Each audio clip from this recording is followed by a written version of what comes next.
Assalamualaikum warahmatullahi wabarakatuh. Waalaikumsalam warahmatullahi wabarakatuh.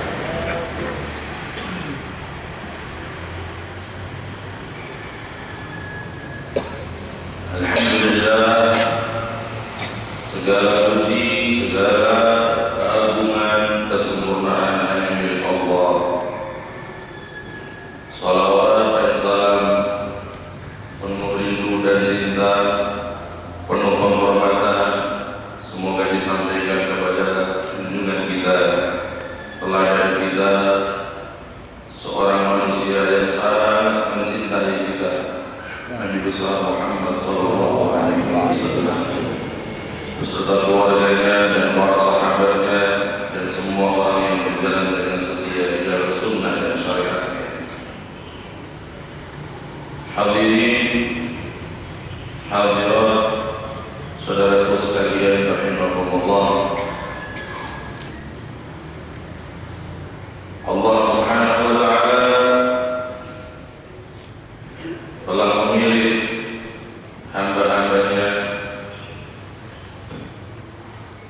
di dalam takdir yang azal. Ada hamba-hambanya yang diberi hidayah dan ada hamba-hambanya yang disesatkan. Yudhillu man yasha wa yahdi man yasha.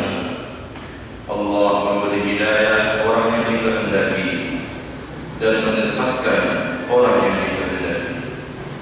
Semua kehendak Allah ini hendaknya diterima dengan lapang dada dan senang hati, lalu meyakinkan diri bahwa semua ini penuh dengan hikmah yang besar, baik kita ketahui maupun tidak kita ketahui. Maka jangan sampai kita protes kepada Allah satu kali pun. Jangan sampai kita menghujat Allah satu kali pun, karena itu bisa membatalkan pahala ibadah kita sepanjang hidup kita. Dalam sebuah hadis qudsi, Allah Subhanahu wa taala pernah berfirman, "Ana Allah wa khalaqul khalqa bi yadi, faminhum man aghnaytuhu walau ja'altuhu faqiran lakafa, wa minhum man ja'altuhu faqiran walau aghnaytuhu wakafa, wa minhum man sahhahtuhu walau amradtuhu lakafa, wa minhum man amradtuhu walau sahhahtuhu lakafa. Ana alladhi khalaqahum wa ana alladhi a'rafu bihim subhanahu azza wa jalla aw kama qala." Dalam hadis qudsi Allah berfirman, "Aku adalah Allah. Aku yang menciptakan makhluk, aku yang menciptakan manusia, dan aku yang lebih tahu tentang apa yang terbaik untuk mereka." Aku yang lebih tahu tentang yang terbaik untuk mereka.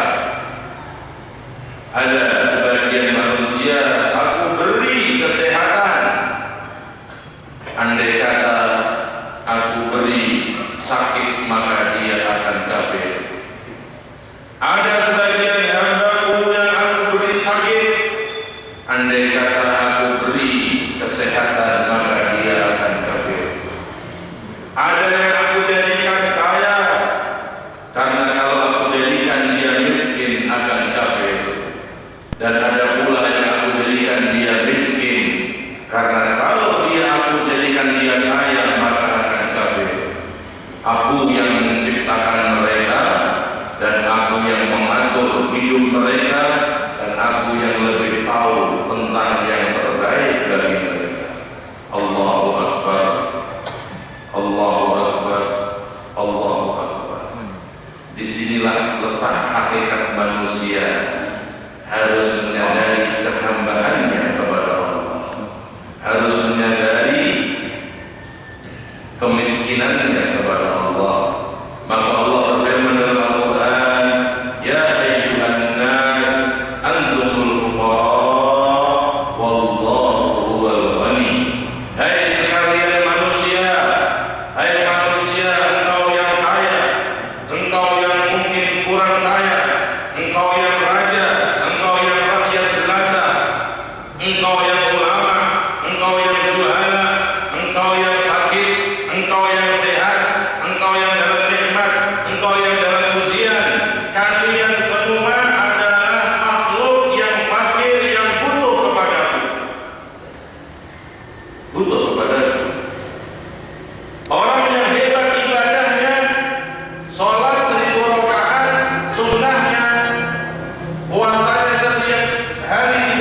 dia butuh kasih sayang Allah.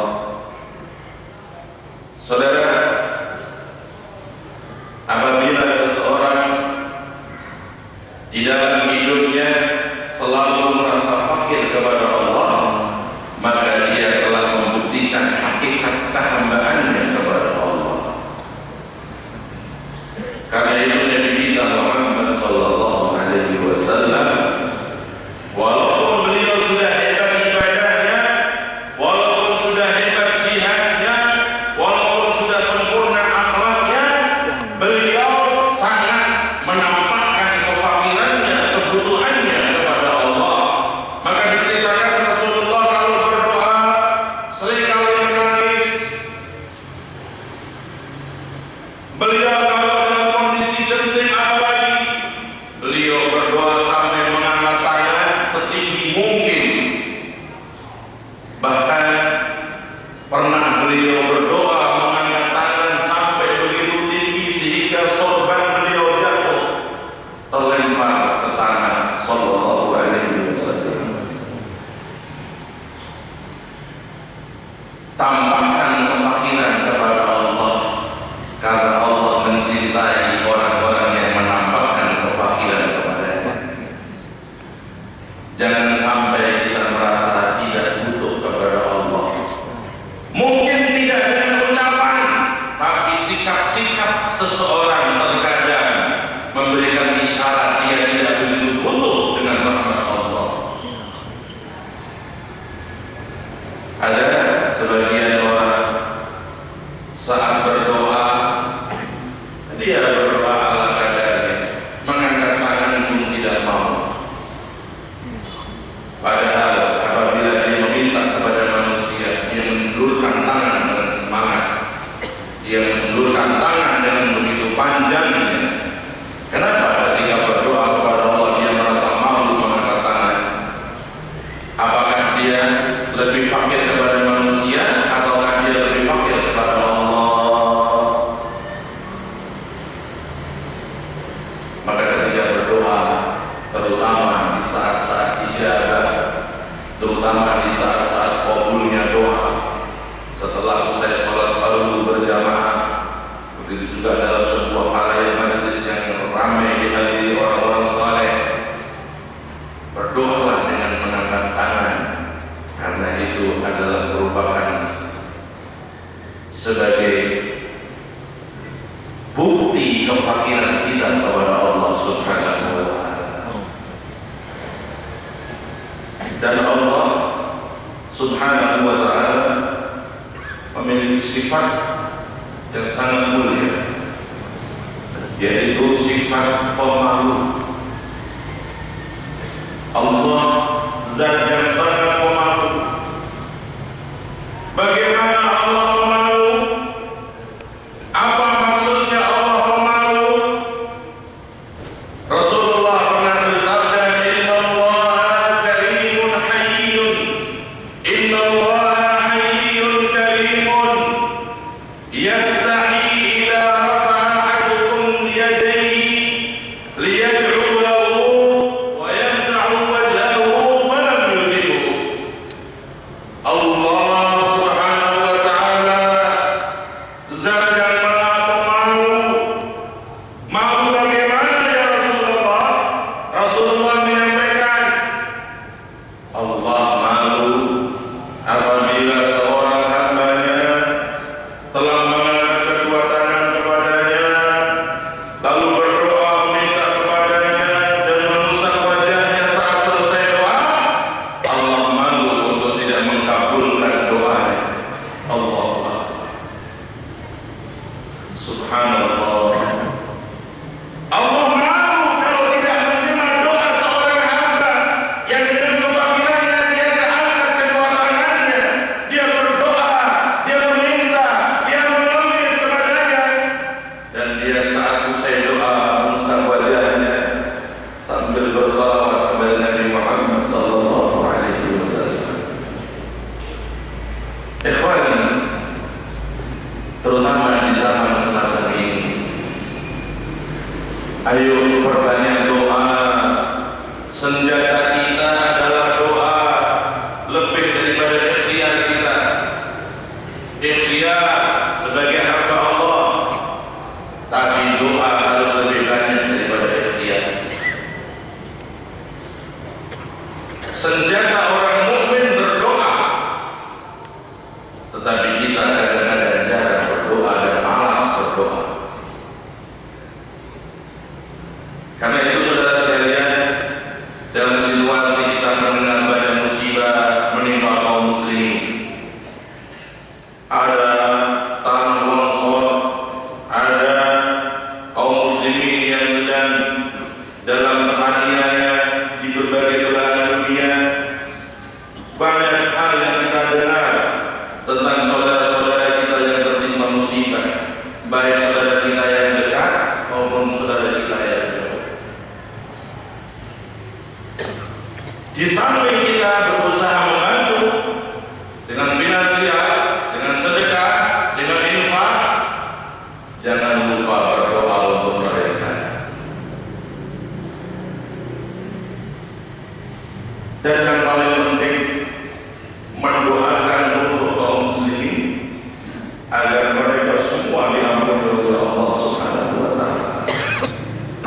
Rasulullah bersabda, "Man istaghfara lil mu'minina wal mu'minat kataballahu lahu ajran ala jumlatil mu'minina wal mu'minat." Rasulullah bersabda, barang siapa yang memohonkan ampunan kepada Allah kepada seluruh orang yang beriman, maka Allah memberikan pahala kepadanya sejumlah orang-orang yang beriman.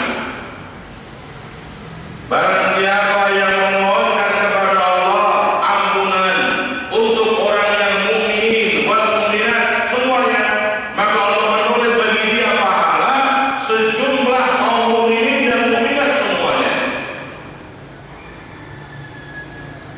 Sekarang di bumi yang kita tempati, umat Islam jumlahnya lebih dari 1 miliar, 1,5 miliar.